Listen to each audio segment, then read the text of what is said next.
ଆମର ଏଇ ରଜ ମହୋତ୍ସବ ତିନି ଦିନ ଲାଗି ରହିବ। ଆମର 3 ଦିନ ଯାକ ଆମର ଦିନବେଳା ଦୋଳି ଏବଂ ମ୍ୟୁଜିକ୍ ଚେୟାର ଆଉ ଦୌଡ଼ି ଡିଆଁ ସ୍କିଟ୍ ଆଉ ପୁଚି ଏସବୁ କମ୍ପିଟିସନ୍ ମାନ ହେବ ଏବଂ 3 ଦିନ ଯାକ ଆମର ରାତିବେଳା ସାଂସ୍କୃତିକ କାର୍ଯ୍ୟକ୍ରମ ହେବ ଏବଂ କମେଡ଼ି ବି ହେବ ଏବଂ ଶେଷ ଦିନରେ ସମସ୍ତଙ୍କୁ ପୁରସ୍କାର ବିତରଣ କରାଯିବ। ବର୍ଷ ଶ୍ରୀକ୍ଷେତ୍ର ରଜ ମହୋତ୍ସବର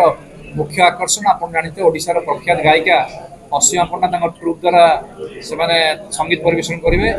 ଏବଂ ଥାର୍ଡ ଆମର କ୍ଲୋଜିଂ ସେରିମନି ଦିନ ଓଡ଼ିଶାର ଜଣେ ବିଖ୍ୟାତ ହାସ୍ୟ କଳାକାର ପପୁ ପମନ ତାଙ୍କର ମଧ୍ୟ ଟ୍ରୁପ୍ ସହିତ ସେ ପରିବେଷଣ କରିବେ ଏବଂ 14 ତାରିଖ ଦିନ ପୁରୀ ସହରର ବିଭିନ୍ନ ଆମର ଏଇ ଅଞ୍ଚଳର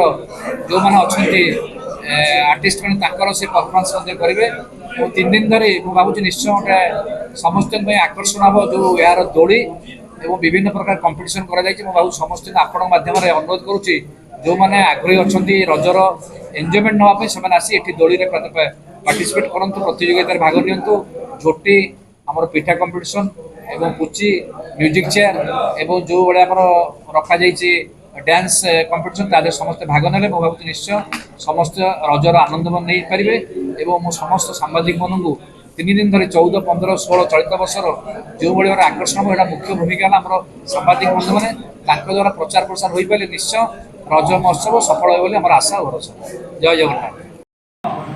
ରଜ ମହୋତ୍ସବ ପାଳନ କରି ଯାଉଛୁ ପ୍ରତ୍ୟେକ ବର୍ଷ ଆପଣମାନଙ୍କର ସହଯୋଗ ଯୋଗୁଁ ଆଜି ଶ୍ରୀକ୍ଷେତ୍ର ରଜ ମହୋତ୍ସବ ପୁରୀରେ ଏକ ଅଗ୍ରଣୀ ଅନୁଷ୍ଠାନ ଆଉ ସମସ୍ତେ ନିଜେ ମଧ୍ୟ ଫିଲ୍ କରିପାରୁଥିବେ ଯେଉଁ ପୂର୍ବ ବର୍ଷ ଭଳି ଚଳିତ ବର୍ଷ ମଧ୍ୟ ପ୍ରତ୍ୟେକ ଦିନ ଯେଉଁ ଏଠି ଦର୍ଶକ ସଂଖ୍ୟା ଆଉ ଯେଉଁ ଦୋଳି ଖେଳିବା ପାଇଁ ସଂଖ୍ୟା ଅଧିକ ମାତ୍ରାରେ ବଢ଼ି ବଢ଼ି ଚାଲୁଛି କେବଳ ବିନ୍ଦୁ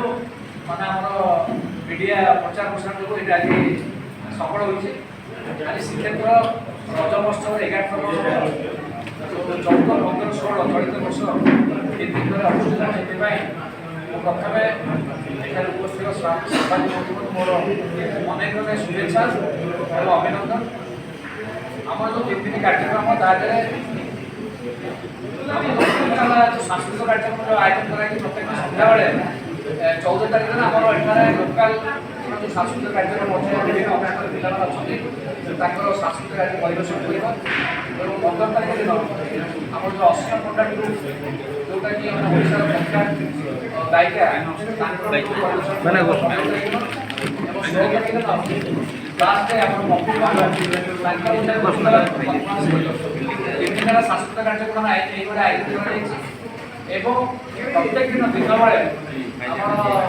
ଯେଉଁ ରଜ ପାଇଁ ଯେଉଁ ଆମ ଓଡ଼ିଶାର ସଂସ୍କୃତି ପରମ୍ପରା